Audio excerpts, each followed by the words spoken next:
আদায় করি, জাযাহুমুল্লাহু খায়র। তারপরে একটু কথা যে রাসূল সাল্লাল্লাহু আলাইহি সাল্লাম বলেছেন, এই ছেলে বসো, এখন কিসের ছবি? যারা দায়িত্ব পালন করছে তারা তোমরা কি করছো? রাসূল সাল্লাল্লাহু আলাইহি সাল্লাম বলেছেন, আলা কুল্লুকুম রাইন কুল্লুকুম মাসউলুন রায়াতিহি। প্রত্যেকেই নিজ নিজ দায়িত্বশীল, বিচারের মাঠে দায়িত্ব সম্পর্কে জবাবদিহি হতে হবে। পরের বাক্যে তিনি বলেন,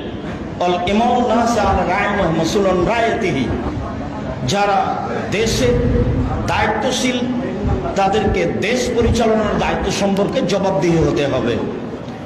জনাব খালেদ হোসেন বাংলাদেশের ধর্ম বিষয়ক প্রধান, এ বিষয়ে তাকে জবাবদিহি হতে হবে মর্মে আমরা আন্তরিকভাবে অনুরোধ করতে চাই যে বাংলাদেশের ধর্ম বিষয়ক বিষয়টি বিবেচনা করে সম্ভবপর শক্তি সামর্থ্য বিদ্যা বুদ্ধি অনুযায়ী যতটুকু সময় হবে বাস্তবায়নের চেষ্টা করবেন বলে আশাবাদী।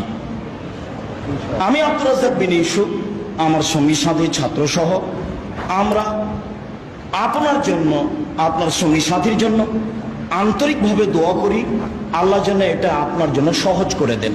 আল্লাহ, আর আপনার জন্য সহজ হবে ইনশাআল্লাহ এর জন্য যে রাসূল সাল্লাল্লাহু আলাইহি সাল্লাম বলেছেন, লা তাসালিল ইমারা, দায়িত্ব চেয়ে নিও না, ওয়াইন উতিতাহা মাসালাতিন ওয়াকাল্লা ইলাইহা, যদি চেয়ে নাও তাহলে তোমার উপরে চাপিয়ে দেওয়া হবে।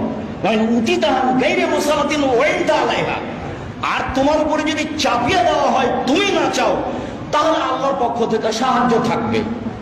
আমরা মাত্র বুখারী মুসলিমের হাদিস অনুযায়ী আশাবাদী যে জনাব খালেদ হোসেনের উপরে দায়িত্ব চাপিয়ে দেওয়া হয়েছে মর্মে ইনশাআল্লাহ আল্লাহর পক্ষ থেকে তার উপরে, তার সঙ্গী সাথীর উপরে বিশেষ সাহায্য থাকবে বলে আশাবাদী ইনশাআল্লাহ।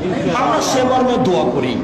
আর জনাবের নিকটে আমরা এটুকু দাবি রাখি যে জামিয়া সালাফের মতো সঠিক আকীদার প্রতিষ্ঠানের জন্য আন্তরিকভাবে দোয়া করবেন, যাতে করে আমরা এই প্রতিষ্ঠানের কাজগুলিকে সামাজিকভাবে উন্নতি থেকে উন্নতির পথে নিয়ে যেতে পারি এবং এইসব কাজকর্ম দিয়ে পরকাল আল্লাহ তাআলাকে সন্তুষ্ট করতে পারি। মূলত সব কাজ আল্লাহ তাআলার সন্তুষ্টিতে, অল্প দিন বাঁচতে এসে অসন্তুষ্টি নিয়ে বিদায় নিতে রাজি নই মর্মে সকলে মিলে আল্লাহকে বলি, আল্লাহ তুমি আমাদের কবুল করো, আর যেটা সুন্দর সঠিক সহজ হবে সেটা তুমি করার তৌফিক দান করো। আমরা নিজে থেকে কিছু করতে চাই না, তোমার কাছে এদেশের ধর্ম বিষয় উন্নয়নের জন্য দাবি জানাচ্ছি, তুমি আমাদের কবুল করো, আল্লাহুম্মা আমিন। তোমার দরবারে এই আলোচনা শেষে জোরালো দাবি ও দান রেখে আপাতত আজকের এখানে শেষ করলাম। আসসালামু আলাইকুম ওয়া রাহমাতুল্লাহ।